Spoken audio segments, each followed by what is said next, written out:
Bro, I just saw this thing on Facebook and apparently the world is going to end in 3 days? Dude, what? That sucks! What do I do then? Pray a bunch? Jack off a bunch? Pray more because I jacked off too much? I can't believe this is happening. But I actually do definitely believe it. Oh no. I'm scared. And not because I think the world is ending. Well, kinda. I'm scared for the future. For what the next generations are going to have to suffer through, if so much of this misinformation and disinformation being spread through the capillaries of the mass media goes unchecked. Media is an incredibly and increasingly powerful tool for the spread of knowledge, but also for ignorance. However, the latter can be identified and avoided if you know what you're doing.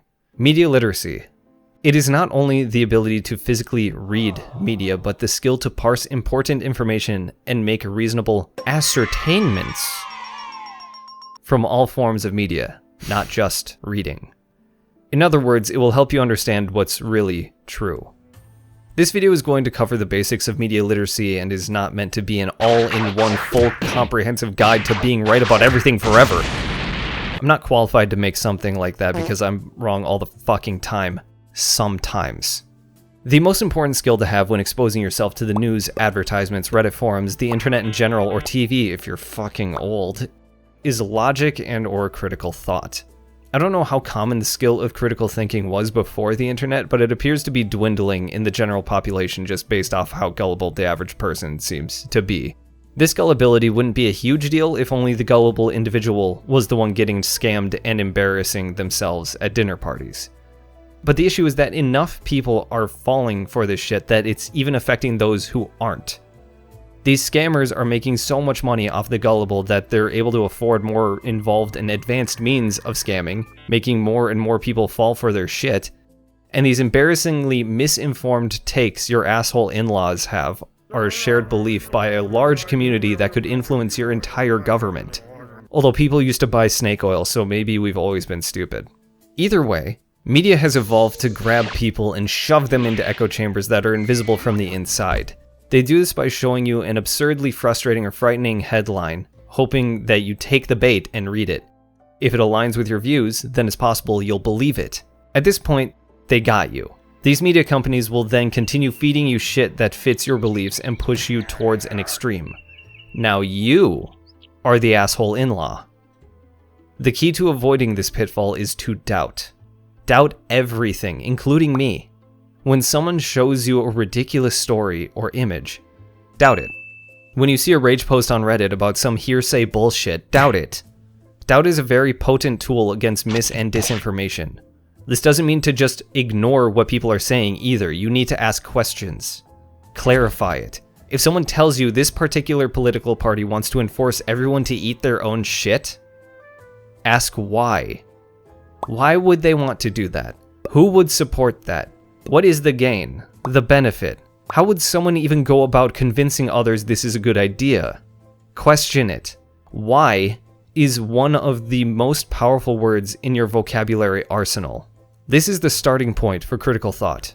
If you can't come up with a reasonable answer yourself, it's probably not true. If you're still on the fence, look it up. Don't just blindly accept it.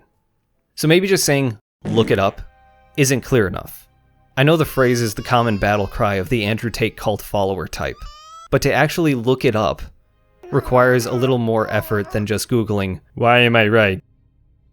Google doesn't know what you want to see. You have to let it know. But to do that, you also have to know what you're looking for. If your search has a clear bias in it, like, "What makes this thing so stupid?" you are going to receive results that reflect the sentiment that that thing is indeed stupid, which will only feed your bias. Whereas using neutral wording like, "What is this thing?" will more often provide a fact-focused result. That being said, with search engines like Google, the top results often pay to be there, so their information may not be the most reliable. And now that every tech company executive is cumming themselves over AI, Google will often have their dumbass Gemini shit out results. Here's my advice. Ignore anything that says sponsored. Do not believe the immediate Google result, it's often AI generated, and click the web button. This will remove most of the bullshit from the results. On Google, you can also put quotes around something if you want the result to include the exact word or phrase. place a dash before a word without a space to remove the word from the results, and other stuff like that, which I don't feel like going through, so I'll post something about in the description. You could also use another, and probably better, search engine like Brave, Quant, DuckDuckGo, Seeker, Kitajoh, apparently AOL is making a comeback too. There's more to the internet than just Google and Bing. So now you've narrowed down the search to what you want. But how do you know the information you're getting from these sites is trustworthy? More often than not, a news source is going to lean toward some bias. People can't help but inject their opinions into everything these days. This doesn't mean that this particular program isn't giving facts, but the facts given are muddled behind opinions in order to push an agenda. Here are some things to look out for. If the host/anchor is giving their opinion on anything, a news anchor should only ever read facts of the story they're covering. If they give an opinion, or even speculate on anything, do not trust this program. At least not fully. The people who should be giving opinions are primary sources that are being interviewed, or experts being brought on the program. And if you're a reader, look out for the tone and verbiage of the article. An article can be written to seem like only facts are given. However, it's possible to hide opinions almost subliminally in its writing.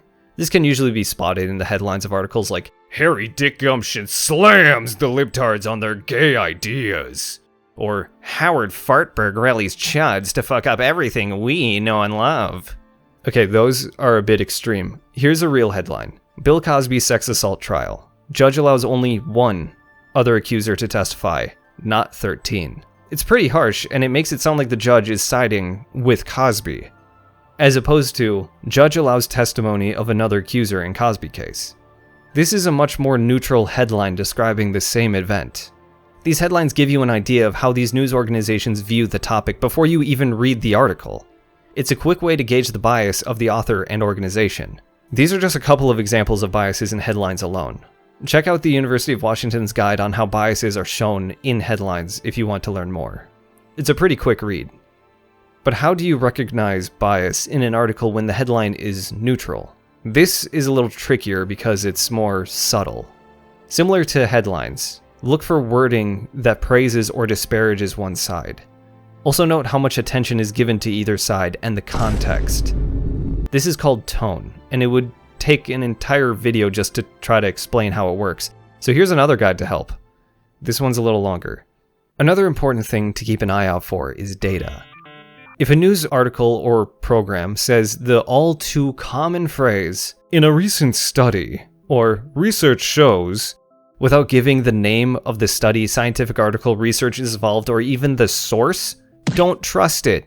These organizations and individuals are very likely cherry-picking certain data points and presenting them without context, or worse, just pulling shit out of their asses.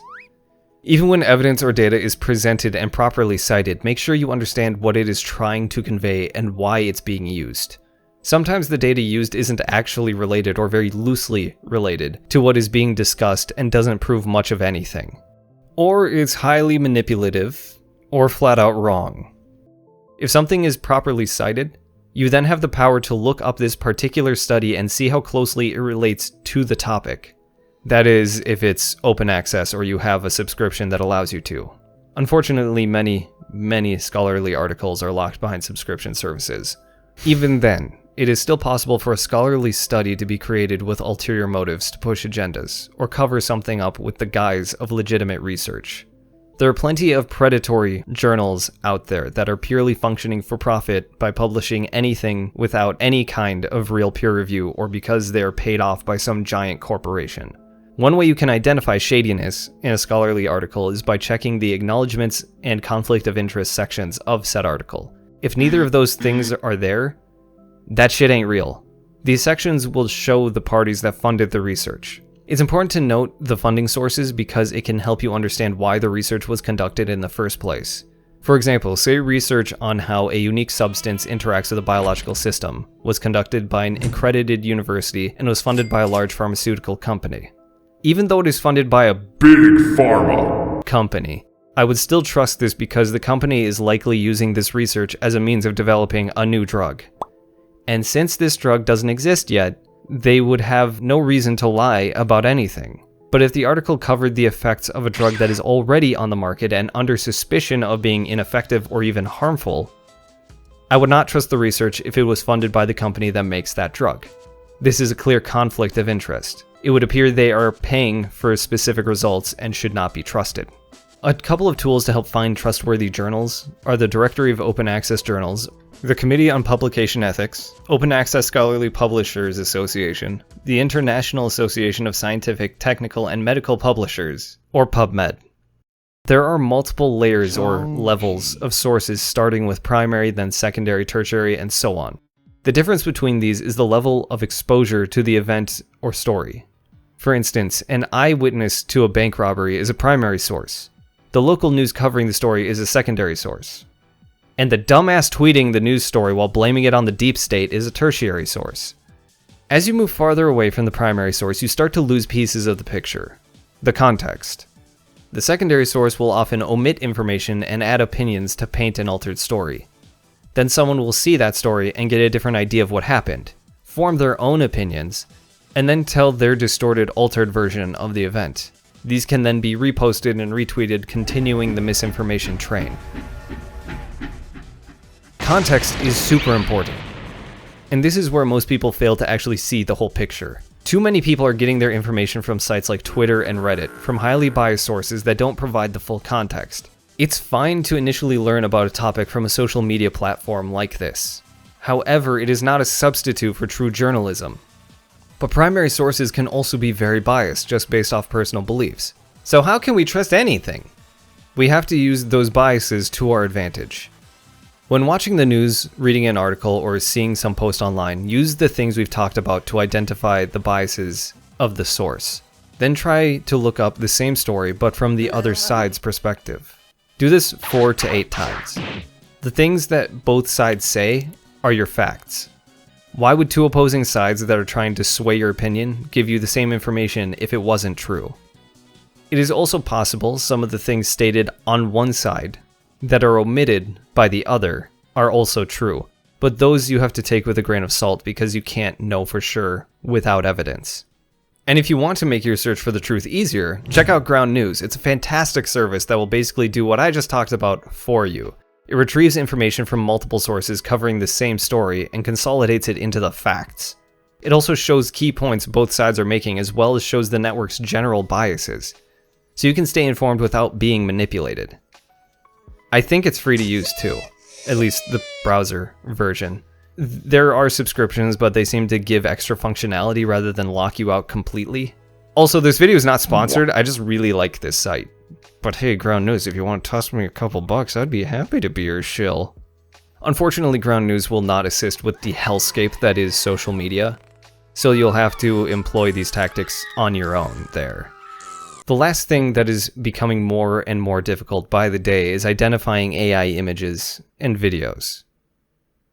I don't have a guide for this. If I were to try and make one, it would be obsolete by the time this video published. So all I can say is, keep up to date on how to spot AI imagery. I'm sure you can just type in how to identify AI images into the search engine of your choice and find an up-to-date article or video that just came out yesterday. Also, everyone is already talking about AI, so fuck it. That about covers it. What did we learn? Doubt. Even this video. Ask questions. Search properly. Look for data/evidence. Identify biases. Use biases to find truths. Understand the difference between source layers. Social media is not reliable. AI is terrifying. And Ground News rocks. Thanks for watching. It's a turbulent time and I felt like I needed to do something to help. I hope I was able to. Peace.